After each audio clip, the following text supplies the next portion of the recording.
Hello Internet, welcome back to another edition of Eric's Corner, the word of the not so wise. Another bug out edition. I did a video about bug out bags and some general doomsday prepping. In another video I mentioned other things I was going to do. Well, here's one of them. There's a few different ways you can go about this when getting a bug out loadout.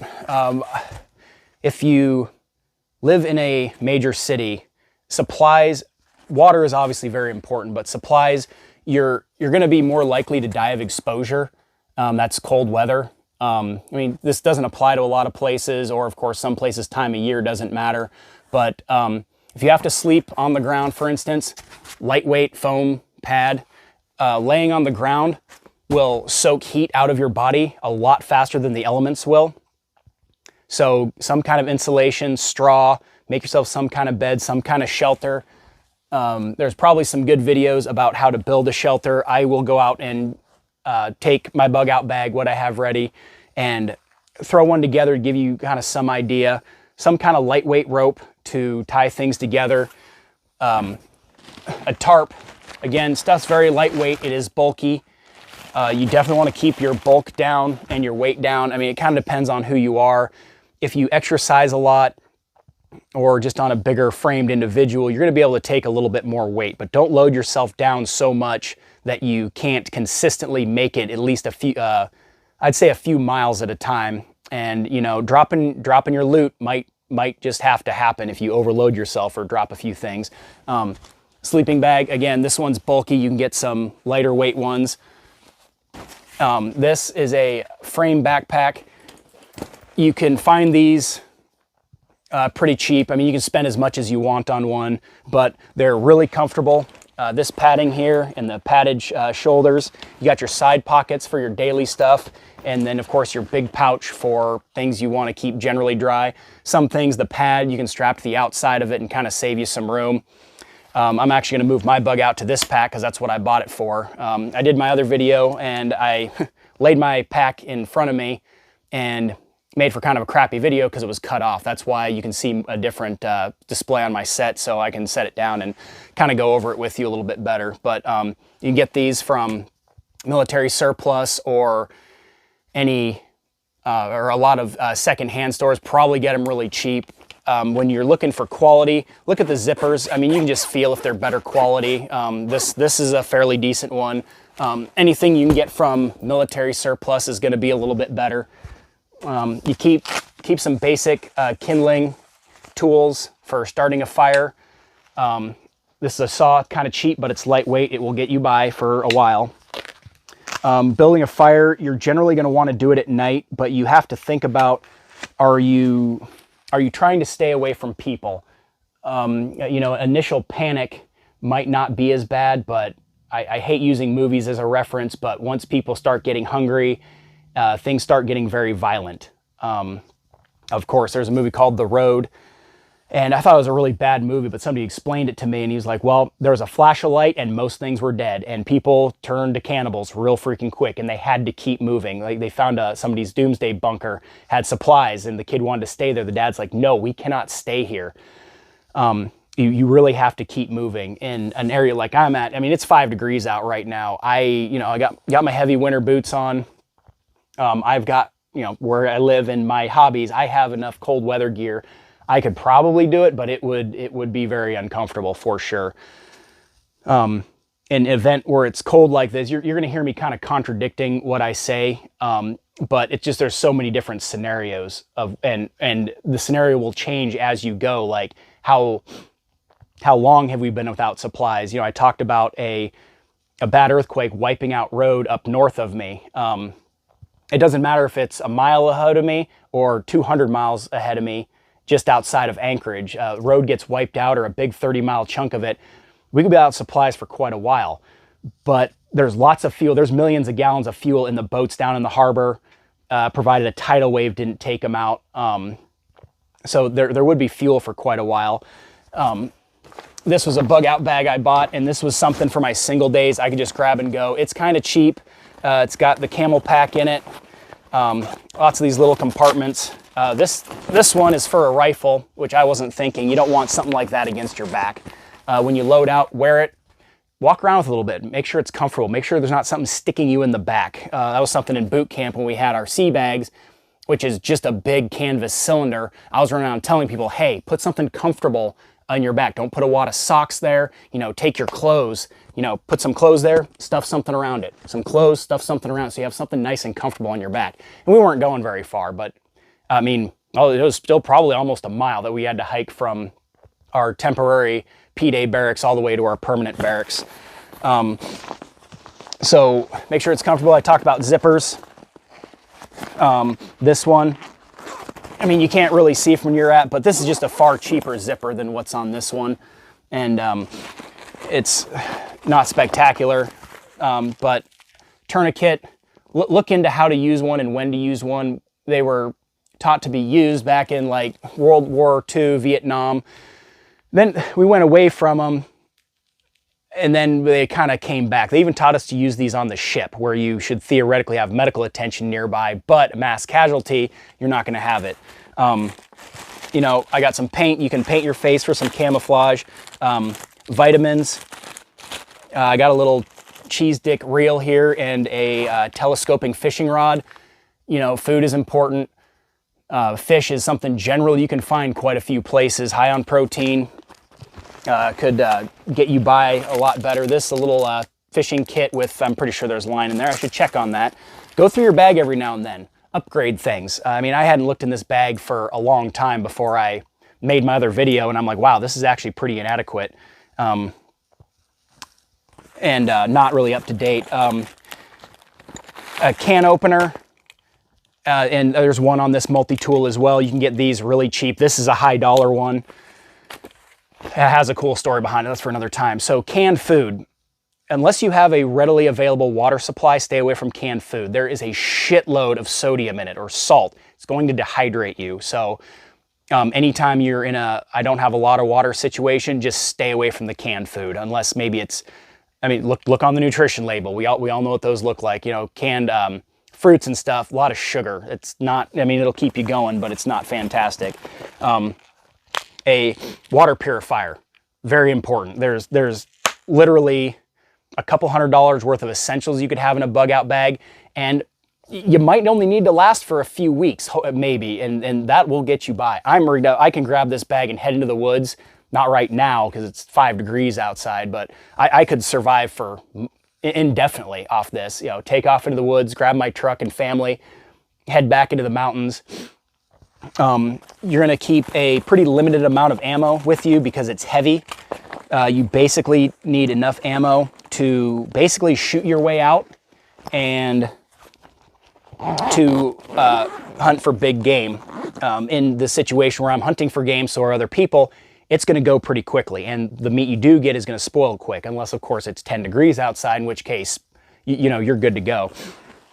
You got to make a fire to cook it. Be conscientious of your smoke. You might only be able to make a fire at night.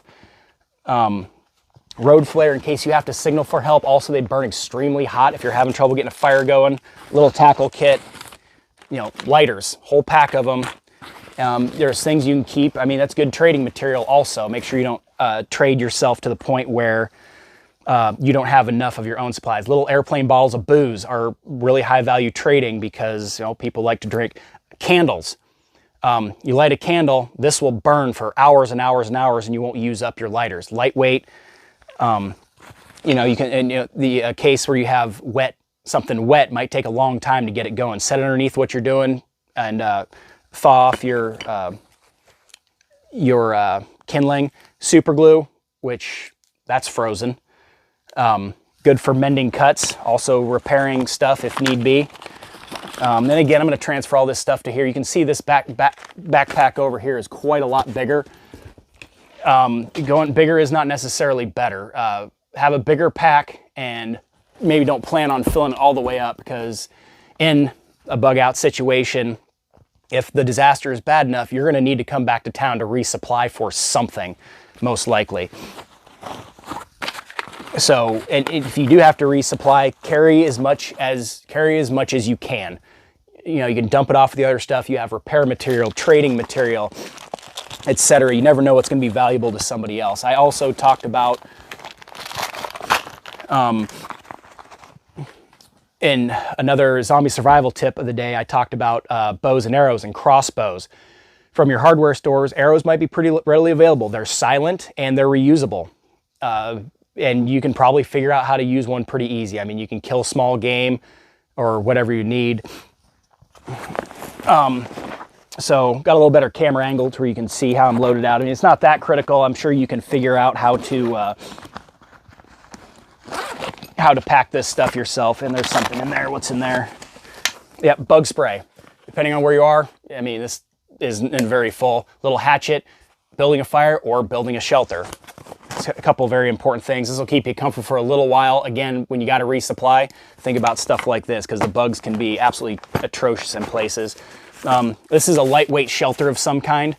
Again, if you're going to keep moving, you got to break down your tent every day, depending on what the people around you are doing and how volatile a situation that's become. Hunkering down and make yourself a nice shelter and just sitting tight might not be an option. Again, my situation, I can run up the road and take off into the woods and you will essentially never find me. Something like bear spray, I don't have that in here, but first aid, very important. A very small cut gets infected, you could have a very, very big problem. Ammunition, again, very limited supply. I don't keep a gun in here because I have children, but I can easily grab a pistol, toss it in, and of course my AR-15. And that's just enough to shoot your way out. Copper pipe, this is something you could loot, or not loot, but you can scavenge for. There's lots of stuff like this around, but this is so I could make a desalinator. And you need some kind of pot to boil water in. That's in a saltwater, high saltwater environment. Normally just take a pot, scoop up whatever water, get it up to boiling, let it cool off, set it in another pool of water to cool it off quickly, get it drank, or drink it warm. Drinking it warm is fine. It tastes like shit, but whatever. Gloves, good thing to have. Little can of WD-40. I mean, you're going to have equipment and be trying to scrounge for things, may not hurt. I got a high-vis vest. That's, again, more for signaling for help, or if for some reason you need to be seen. There might be a time when you don't, you're going to either need to be rescued, or maybe the conflict is over and like, okay, well, it's going to be easier to have signal a chopper to grab me and run me 20 miles, rather than try and hike out. Duct tape, very important. There's electrical tape in there, which is sometimes preferable. Use it sparingly. This is pretty heavy, so ounces add up to pounds. Got Play-Doh, again, that's for my desalinator to seal things off. I'll do another video, perhaps, of going out and I'll build you this stuff and give you a better example. There's probably videos of it. There are people that know far more than I do, but problem is sometimes you have people that are a little bit too professional, and they're just like, oh, I'm just going to show you how to build this cabin. Well, it's freaking overkill. You're probably not going to do that. I mean, we live in a place where society would probably be restored fairly quickly. This is a fillet knife, or I'm sorry, well, it could be a fillet knife, but a hunting knife to butcher game. And there's my fishing line. Batteries, for your flashlight. Again, don't keep them in your flashlight because when they connect, they will talk to each other, so to speak, and they will run out. So keep them separate from your flashlights. They're very heavy. Don't take a lot of them. I mean, you're going to be trying to use your flashlight as sparingly as possible. And of course, for my situation, long underwear to keep warm. I mean, here in Alaska, even a 90-degree day can hit 65 degrees at night. And, the upper northwest and northern of the lower 48, as we call them, the states south of us, they can get cold. And I talked about you can die of exposure way before you run out of supplies or even know how. So yeah, I gotta repack these bullets. They're falling out everywhere. So, and again, I'm going to transfer this over to this other pack because it's far better. And depending on your situation, I mean, I stopped putting a lot into my doomsday pack. I'm going to throw it into the deuce and a half. Should that be my mode of exit, depending on the problem, if it might be something, no, excuse me. It might be something that you just got to leave the deuce and a half behind. Throw the family in the family car and get someplace. Have to run, chain it up so somebody can't steal it or whatever. I mean, if somebody wants it, they're going to get it. Especially if they come to my house and break into my shop, they can figure out how to get it started. Cut chains off of things, because the deuce has no ignition. Best thing for me to do would actually be to take the batteries out and hide them, because again, 24-volt system, you got to have a guy that really knows what he's doing to put it back together. Another thing, the deuce and a half I mentioned, I got the van on the back. Should there be just a bad earthquake, I like something like that, and it doesn't even need to go anywhere. It's a heavy metal shell. My house is rinky-dink. Put a heater in there. I have generators to keep heat going. Again, if there was a big earthquake right now, I'd say, hey, get in the deuce. I can get a heater in there going, and we're gonna hunker in there. My house collapses, whatever. We can sit here for a very long time and at least stay warm. You know, hopefully something like that happens in the summer. So anyway, oh yeah, this is another good one. Zip ties. Again, if you have to run to town for supplies, grab crap like this. Good trading material, lightweight. They come in all sizes. They are good for, you know, putting shit together, cobbling stuff together. Stick the end in here around something, zip it down. You got to cut them to get them off. You can get cheap ones, or I mean, who gives a shit at that point, as long as you have some. Don't go too cheap, you get garbage ones and then they break too easy and you can't even use them. So yeah, that's my update on your bug out pack. So this is something you can keep in an apartment, you can grab to get out of a city, head toward the country, just get away from panicking people. And it's gonna be kind of up to you. It's like, well, is there a tsunami coming? And I'll talk about that in another video, but if you're in a high-rise building trying to escape with a bunch of panicking people, you know, there's serious risk of death there and getting severely hurt. You might be safer sticking it out and hoping this thing doesn't wipe out your building. And if you have, you know, a couple weeks worth of supplies, fill your bathtub with water so you have drinking water. Yes, it's gross. Well, what do you want to do? Do you want to survive? It's still potable water. And you can stick around a little bit longer and wait for rescue. You see, in some of these places, you see the Cajun Navy showing up, people taking their fan boats and jet boats and going and rescuing people that have victims of floods and so forth. And that's part of being a doomsday prepper too. I mean, I may not have a boat, but if Homer was the flood, which can't really happen, I can take that down, grab some supplies, and run down and at least, you know, have water and you know, at least be of some kind of help. Tend to wounded and so forth. So it's self-preservation until you can be helpful, then be a good guy, because I believe in karma, and don't be too to yourself, because you know what, there'll be a time when maybe you need help. So kind of keep that in mind. That's another thing, living where I live, if our road was to get wiped out, we can still get barges here. We can look at supplies, might take a while. The stores here, probably not going to see major panic and looting. Yeah, the shelves are going to be cleared off, but the managers right away are going to say, hey, there's a disaster.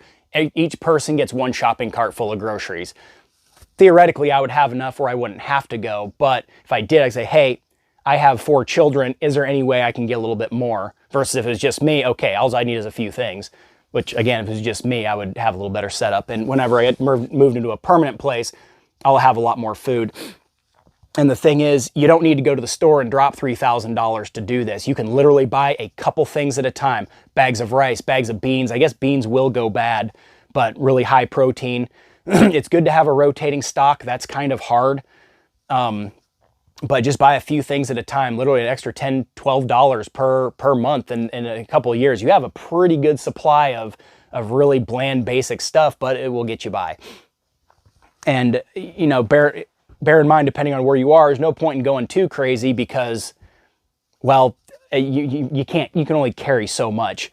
Having a remote bunker you can retreat to is good, but they say caves are graves. They're really susceptible to, again, other people wanting your supplies. It's other people you generally got to worry about more than the initial problem.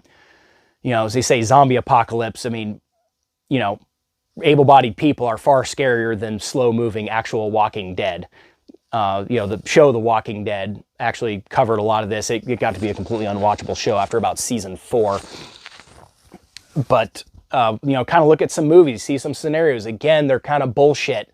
because they're movies, but they do make some good points from time to time. So if you got questions, write me. I'd love to answer your questions. If you do have a remote bunker that's only good for initial fallout, again, a tornado, you know, a nuke, hopefully not. And again, where I'm at, probably not going to get nuked. Yes, it's Alaska. It's a lot closer to Rocket Man there in North Korea, but we don't have enough of a population where we'd worry about it. We're going to have a problem if California, you know, target number 1 gets hit. We're going to get secondary problems from that because we have no supply line now. Or if it's the EMP is big enough to wipe out things up here, which I seriously doubt. But that'll be another episode. But yeah, I hope you like my Bugout loadout video. Write me with questions. I'm going to miss a lot of things, and I've been talking long enough. I don't know how to make these shorter. But I hope you like what I have to say. I plan on doing a lot more of these videos. Like I said, I got really good reviews on my, or really good response rather to my other video. So maybe this is more what I'm going to focus on than complaining about what's going on in the news, because there's enough people doing that. So let me know what you think. Thank you for watching, and make some suggestions and write me. I will try to get back to you all. It's probably not going to happen. Look through. If somebody's already asked your question, look for my answer. I can't answer a same question 60 different times. I mean, I can, but I'm on my phone way too much as it is. So let me know. Thank you for joining me.